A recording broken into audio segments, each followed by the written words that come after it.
જમ્મુ કાશ્મીરમાં આતંકી હુમલામાં મૂળ સુરતના યુવકનું મોત નીપજ્યું છે। મૃતક શૈલેષ કળથિયા મોટા વરાછા ચીકુવાડી વિસ્તારના વતની અને હાલ મુંબઈમાં બેંકમાં કર્મચારી તરીકે કામ કરતા હતા। પરિવાર 4 વર્ષ અગાઉ સુરત રહેતો હતો। તેઓ પરિવાર સાથે મુંબઈથી જમ્મુ કાશ્મીર ફરવા ગયા હતા। હાલ પરિવાર પણ પોલીસ પ્રોટેક્શન હેઠળ છે।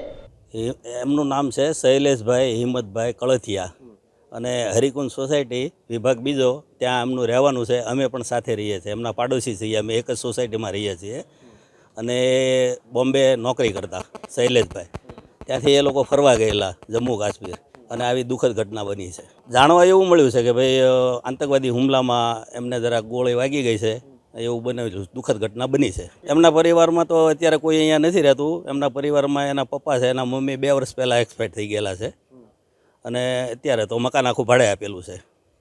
અને હિંમતભાઈ જે એના પપ્પા છે એ ધુફણિયા રહે છે, દામનગર તાલુકો, જિલ્લો અમરેલી, સૌરાષ્ટ્રમાં રહે છે।